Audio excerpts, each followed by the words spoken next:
Hello, everyone. I'm Dr. Karen Edward, anesthesiologist from Queen Elizabeth Hospital 2 in Kota Kinabalu, Sabah. I'll be talking about anesthesia crisis. And as anesthetists, we all need to be aware that anesthesia crisis can arise with little or no warning at all. So to be prepared for this crisis, we need to arm ourselves with the knowledge on how to manage this crisis. The initial response to a critical event may determine its outcome. So the use of checklists and established protocols can actually help us to quickly provide and establish a diagnosis and begin the treatment. AGBI has come out with a basic key plan as a general guidelines on how to approach the critical events in anesthesia. However, do note that some critical events has their own algorithm in managing it. Now, in this key basic plan, if you use this, it will detect and identify almost all initial problems and allowing you to fix or temporize the situations. By using the same systemic approach, it can increase the chance of identifying the problems, reduces the risk of missing the problems, and limits fixing attentions inappropriately. Okay. In this basic plan, as you can see here, they all start with A, B, C, D. Okay. First, you need to ensure there is an adequate oxygen delivery. You may need to stop the surgery if it's possible, and check your fresh gas flow for the circuit in use and check your measured FiO2 and do a fast visual inspections of the breathing systems. Okay. For airway, check your airway device and listen to the lungs for any noise. See the capnogram and confirm that the airway device is patterned, and check if you need to isolate the equipment. You can go to box D on how to isolate the equipment. Next, go to breathing and check the circulations and go to the depth. Check that there is an appropriate depth of anesthesia, analgesia, and your neuromuscular blockade. Consider whether the problem is due to the surgical itself. And if it doesn't resolve, call for help. Now we will go through some specific critical events in the theaters. And for these events, I'll be using mostly the AAGBI algorithm. We'll be talking about malignant hypothermia first. I believe that you all will have some basic understanding about malignant hypothermia. So it is a rare anesthetic emergencies. It is actually a malignant hypermetabolic syndrome. It has no specific clinical features, but if you fail to diagnose it early and fail to treat as early as possible, it can prove fatal. Based on the MH 2020 guideline from AAGBI, the diagnostic features of malignant hypothermia are unexplained, unexpected increase in EtCO2, heart rate, and temperature. When you suspect MH, you need to reverse the process as soon as possible. Immediately eliminate the agent that you think is the culprit. Turn off and remove the vaporizer. Give 100% oxygen and increase your minute ventilations. You can give activated charcoal filters on the inspiratory and expiratory limbs of the circuit. Give your dantrolene sodium and start active body cooling. Give your dantrolene and titrate the dose to effect, and keep giving additional doses of 1 milligram per kilos until your treatment goals is achieved. So what is your treatment goals? They are your EtCO2, and for it to be less than 6 kilopascal or less than 45 millimeter mercury with normal minute ventilations, and aim for core temperature of less than 38.5 degrees. You can stop dantrolene when your goals has been achieved, But if the carbon dioxide or the temperature rises again, you may need to give more.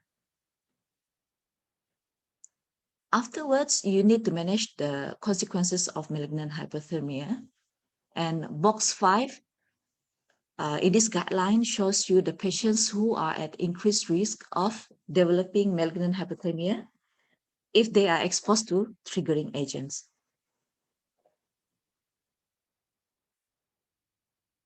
When you have given a total dose of 10 milligram per kilogram dantrolene, it is recommended that you do a formal reappraisal of the diagnosis.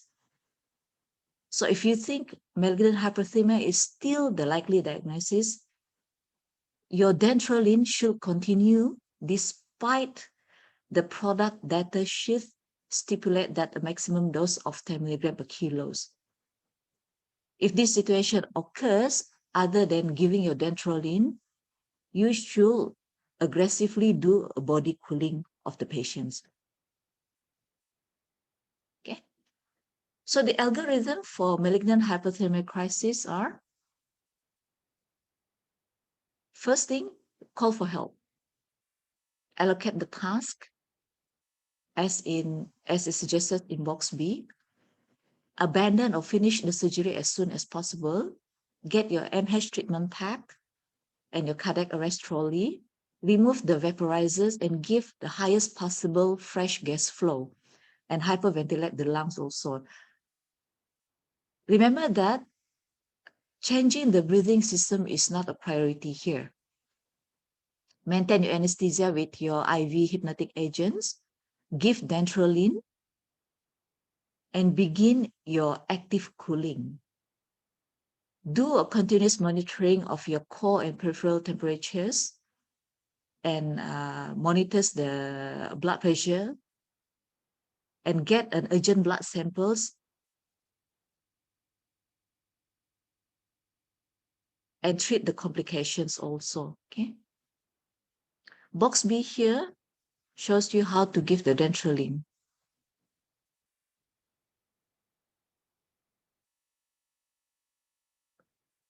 Let's go to anaphylaxis. According to World Allergy Organization's anaphylaxis guidance in 2020, anaphylaxis is a serious systemic hypersensitivity reactions, which is rapid in onset and may cause death. Severe anaphylaxis is characterized by a potentially life-threatening compromise in the airway, breathing, and circulations, and they may occur without your typical skin features or circulatory shock being present. The most common causes of intraoperative allergies include your neuromuscular blocking drugs, latex, and also antibiotics. The most common presenting signs will be your cardiovascular, such as your hypertension, your cutaneous manifestations, such as flushing and urticaria, and also bronchospasm. If there is a bronchospasm with hypotension, and even without cutaneous signs, be highly suspicious of anaphylaxis. So you should stop the most likely inciting agents and take a blood test level for the diagnosis. Patients also should be notified regarding the event. These are the criteria for the diagnosis of anaphylaxis. Anaphylaxis is highly likely when one of the following two criteria are fulfilled. The first criteria are acute onset of an illness with simultaneous involvement of the skin, mucosal tissues, or both, plus at least one of the following: respiratory compromise, reduced blood pressure or associated symptoms of end organ dysfunctions, and severe GI symptoms. The second criteria are acute onset of hypotension, bronchospasm, or laryngeal involvement after exposure to a known or highly probable allergen for that patient, even in the absence of typical skin involvement. Okay, so please note that skin involvement is not a must for a diagnosis of anaphylaxis.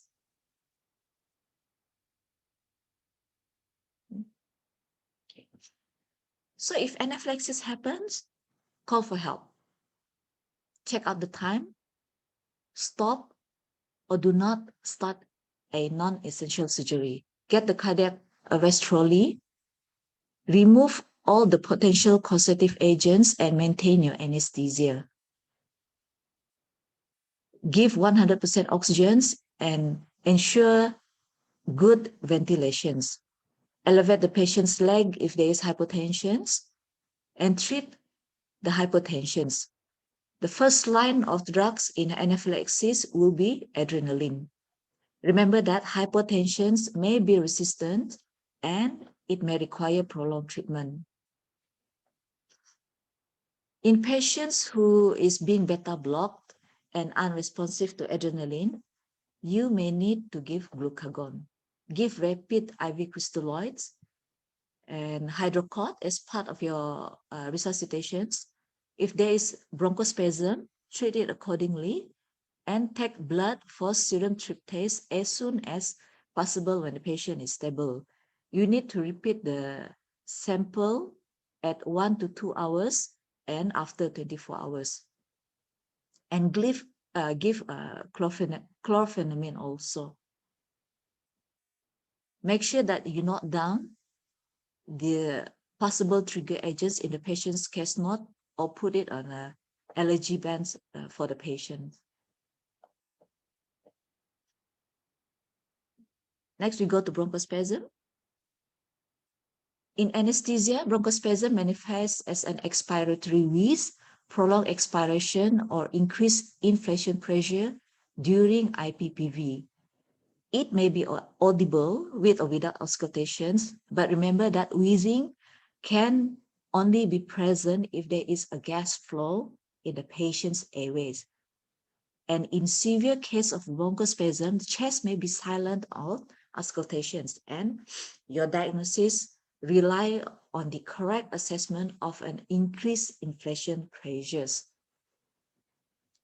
Bronchospasm can occur alone or as part of another problems. So when this happens, call for help. Give your 100% oxygen and stop the surgery or any other stimuli that you think is the cause of the bronchospasm. Examine the chest and remember that absence of wheezing may indicate severe bronchospasm. Deepen the anesthesia because it may be due to the light anesthesia, which causes the bronchospasms, but avoid isoflurane and desflurane if it's possible because they are airway irritant if you increase it rapidly. Take your ETT or your supraglottic airway device. If you suspect anaphylaxis, treat it accordingly. If there is airway soiling or aspiration is suspected, consider tracheal intubations and tracheal toileting and aspirate gastric contents with NG tube.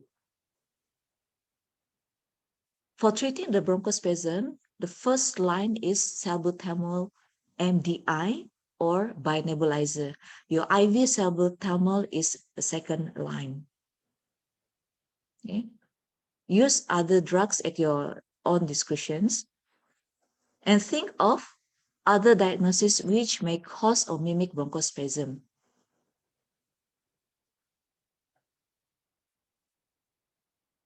Okay. For ventilations in bronchospasms, use an appropriate ventilation strategy. You can read it up in box D here.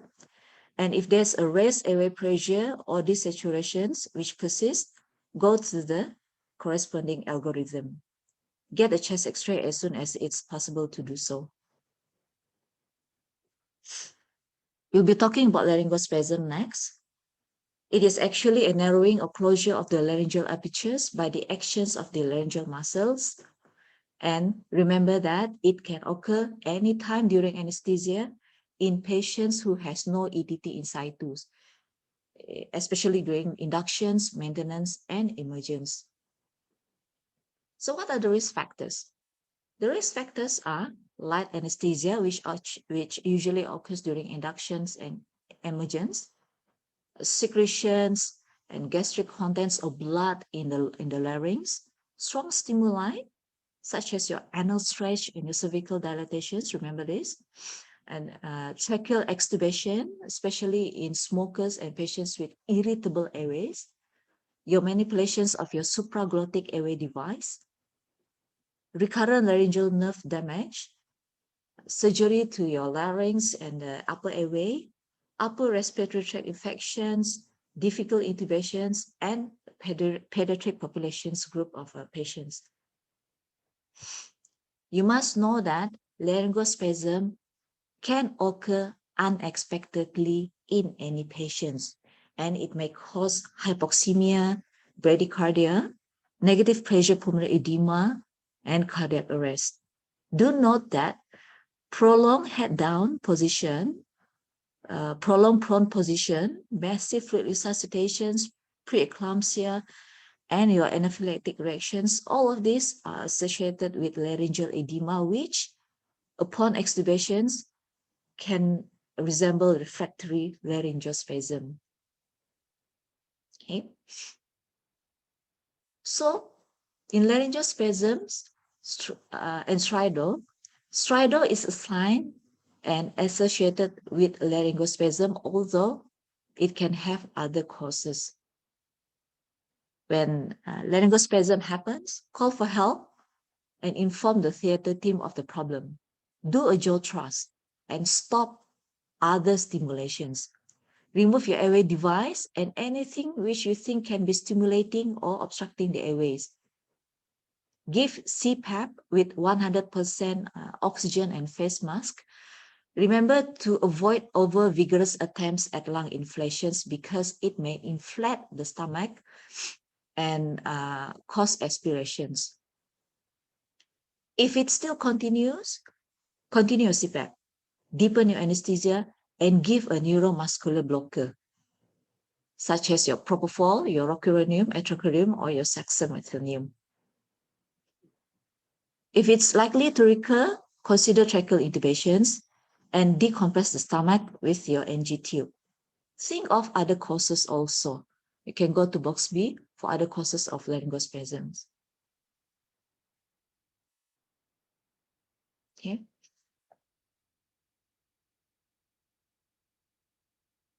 When there's an upper airway obstructions, check whether it's a partial obstructions or complete obstructions. If there's a partial obstructions with an inspiratory stridor, assist breathing with gentle positive pressure if needed until stridor resolves. If it's a complete obstructions and laryngospasm is suspected, give oxygen, do a jaw thrust, and insert supraglottic airway if needed. If there is still inadequate breathing or airway exchange, give propofol to produce apnea and clear the pharynx of the secretions. If you check if you are able to ventilate by mask or not. If you can ventilate by mask, continue to support the airway and assess if you need to intubate the patients. If you cannot ventilate by mask, consider succinylcholine or other muscle relaxants and try to ventilate and assess the need for intubations. The recent literature review does not support the use of positive pressure ventilations to break laryngospasms. In complete obstructions, forced inflation techniques or attempts will add to the obstructions and at the same time can inflate the stomach. Okay. However, in partial obstructions with inspiratory stridor, assisted breath will, with a gentle PPV, is helpful. This is a video of Larsen maneuver on how to help you break the laryngospasm. Laryngospasm, a common complication after extubation, can be treated by the Larsen maneuver. To perform the maneuver, first locate the laryngospasm notch behind the lobule of the pinna of each ear, anterior to the mastoid process of the temporal bone, and posterior to the ascending ramus of the mandible. Press the middle finger firmly on the notch in a cephalid direction. Some degree of jaw thrust may also be applied.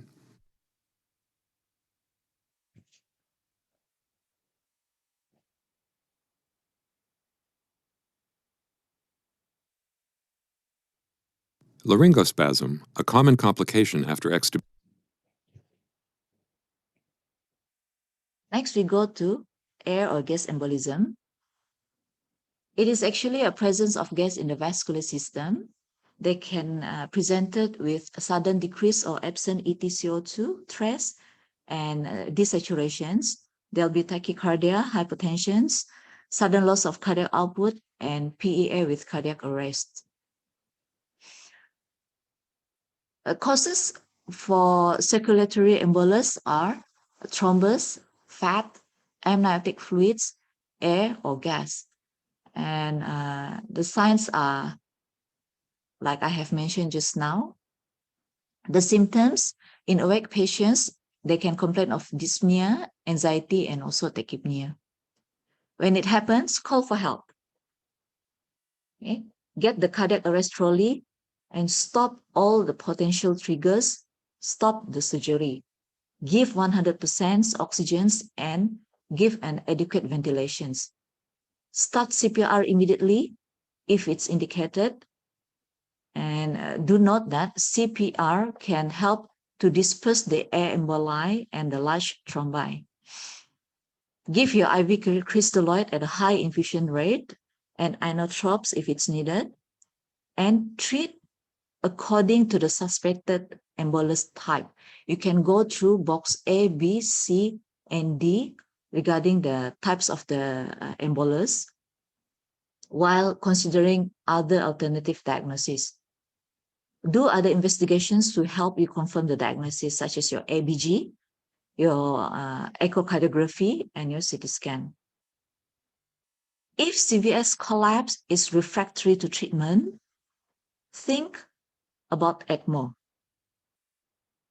or an intra-aortic balloon counter pulsations.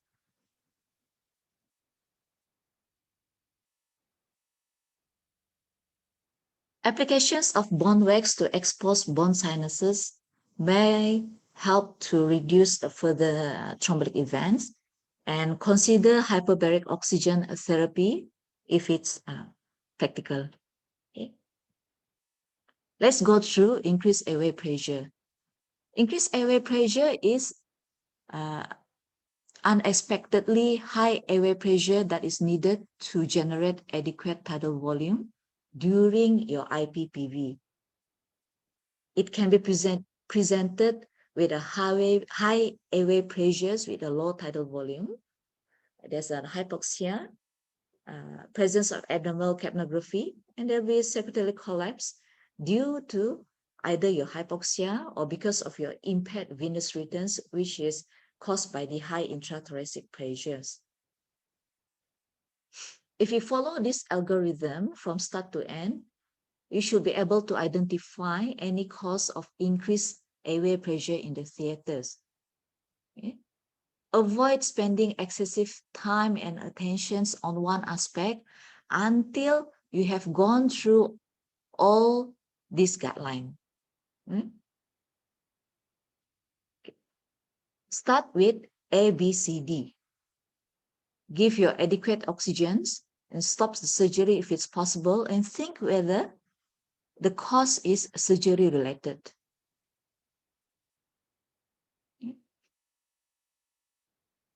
Check the airway. Check the airway device and check the capnogram shape. Make sure that the airway device is patent, and isolate the patients from your anesthetic machines and breathing system. You can go to box C on how to do that.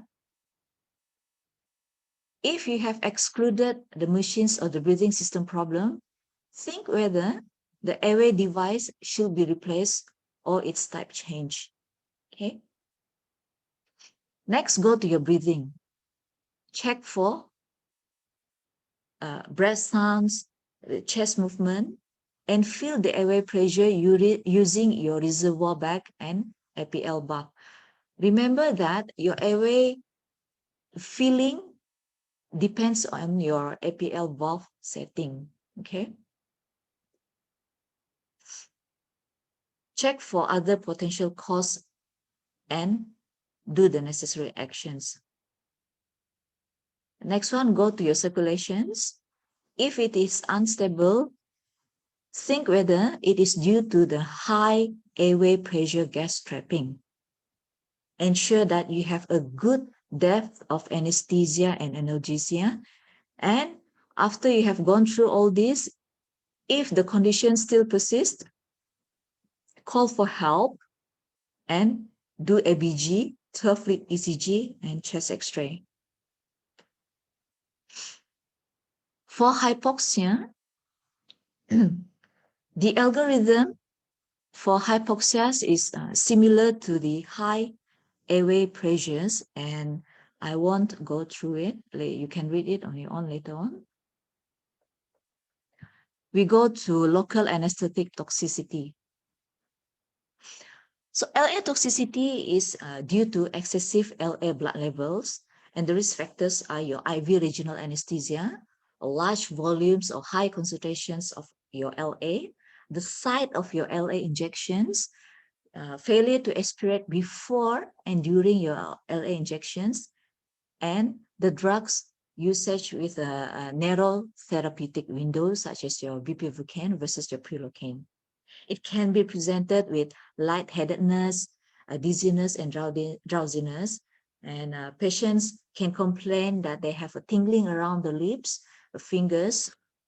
There's a metallic taste with tinnitus and blurred visions. If they can also have confusions, restlessness, incoherent speech, tremors or twitchings, which can lead to a full-blown convulsions with loss of consciousness and coma. Cardiovascular presentation will come with bradycardia, hypotension, collapse, and also respiratory arrest. There are ECG changes such as your prolonged QRS and PR interval, every block, or changes in the T wave amplitude.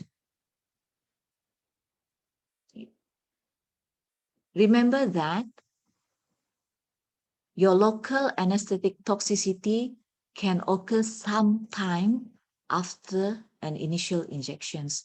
So when it happens, stop injecting your LA.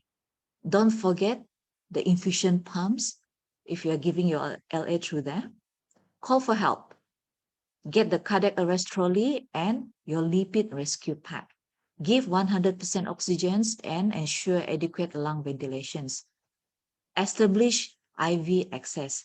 If there is circulatory arrest, start CPR and give your IV lipid emulsions. Remember that recovery from LA toxicity may take more than 1 hour, and consider the use of cardiopulmonary bypass if it's available. If there is no circulatory arrest, treat the hypotension, brady, and tachyarrhythmia, and consider IV lipid emulsions. Control the seizures with your benzodiazepine, thiopental, or propofol. Box A shows you the lipid emulsions regimes, and what we use is a 20% intralipids. Remember that propofol is not a suitable substitute for this intralipid. Okay. You give the intralipid immediately and assess again at 5 and 10 minutes. If your cardiovascular stability has not been restored or circulation deteriorates, give another bolus. And at any time after 5 minutes, double the rate to 30 mils per kilo per hour if patient's circulation is still unstable or deteriorates. Do not exceed maximum cumulative dose of 12 mils per kilo. Okay.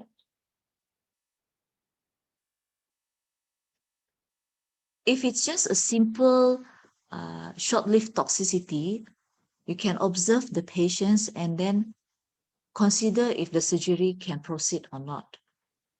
Treat the hypotensions with vasopressin, and usually the cardiac problems occur after the central nervous manifestations, and they can come with a reduced myocardial contractility and conduction velocity, depressed SA node, which can cause bradycardia, ventricular arrhythmia, and cardiac asystole.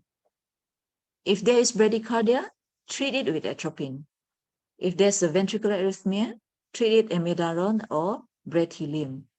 If the arrhythmia is due to adrenaline, usually it will settle spontaneously, but you may need to give low doses of beta blockers. Last, we go to high or total central neuroaxial blockade or total spinal. It is actually a blockade of all your spinal nerves, including your central nervous system. The risk factors are when you give a large doses of spinal anesthesia, when you do epidural anesthesia without effective dose, or after you've done a dural tapping, subdural catheter placement, combined epidural spinal anesthesia, multiple attempts at siting the epidural, other blocks such as retrobulbar, interscalene, and stellate ganglion block. They can come to you with a profound onset of regional block within seconds to minutes after you give your LA.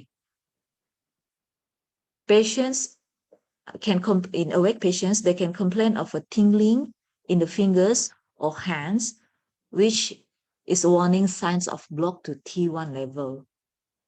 They can have a nausea or faint due to hypotension and bradycardia. Dilated pupils, remember, is a lead sign when the brainstem is involved. Initial difficulty in breathing due to the intercostal paralysis can progress to gasping and respiratory arrest because of the diaphragmatic paralysis. And inability to cough, or when there's a speaking difficulty, this suggests of the onset of phrenic nerve block. Cardiac arrhythmia also may occur. In high central neuroaxial block, the symptoms are in sequence. They can start with hypotension and bradycardia, followed by difficulty in breathing, paralysis of the arms, impaired consciousness, and finally apnea and unconsciousness. The progression through this sequence can be slow or fast. If the patient is still awake, reassure the patients. You may need to plan to ensure hypnosis as soon as possible. Call for help and treat the airway and breathing. Chin lift and jaw thrust may suffice. Treat any circulatory insufficiencies by fluids. Elevate the legs. Do not use head down tilt. Okay. In pregnancies, relieve the aortic caval compressions by left tilting the patients. Bradycardia, give your atropine or glycol. Hypotensions, give the appropriate drugs. And CPR may be necessary to circulate drugs. This is only if it's indicated, if the CPR is indicated, okay? In obstetric cases, consider to expedite the baby's delivery. Think of other causes which may mimic the signs and symptoms of high central neuroaxial block. Okay, such as your aortic caval compressions in OBS patients, your LA toxicity, embolism, vasovagal event, and also hemorrhage. When you decide to induce anesthesia in patient who has high spinal, you may need to consider to reduce the dose of your hypnotic drugs to avoid further hypotensions. Okay? Neuromuscular blockade may not be necessary for intubations if patient is already unconscious, paralyzed, or apneic. When you have achieved cardiovascular stability, it may still be possible to proceed with an urgent surgery. Remember that patient may require ventilations for 2 to 4 hours, and block will usually regress from cranial to spinal. Okay. Sedations should be started when consciousness starts to return, and you need to explain to the patients afterwards about the event. So remember that emergencies in the operating theaters are usually associated with uncertain diagnosis, and we are restricted by the limited access to diagnostic intervention. These crises are usually managed by members of a multidisciplinary team, and inefficient teamwork and decision-making error can worsen the situations, and it may lead to fatal errors. Crisis resource management was developed to improve the performance and reduce the errors of a complex task at the individual and the team levels.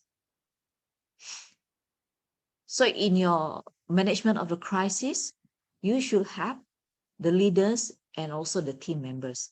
The leaders are the person who gets the big pictures, and they are not involved in physically doing any task, but they are the one who organizes the team and delegates the responsibilities.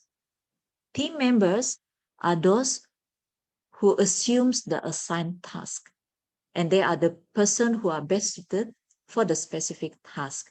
They always need to do open discussion and updates with the leaders, and they should not take over the role of team manager from the leaders.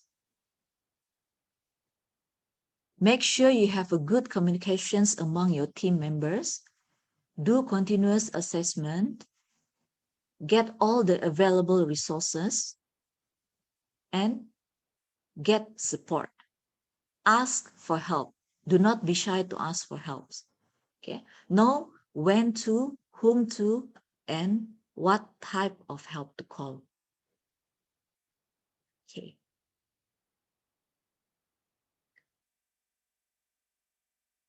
I think I'm done. There are actually other anesthetic crises which I have not covered. Please do read them up and keep them always available in your operating theaters.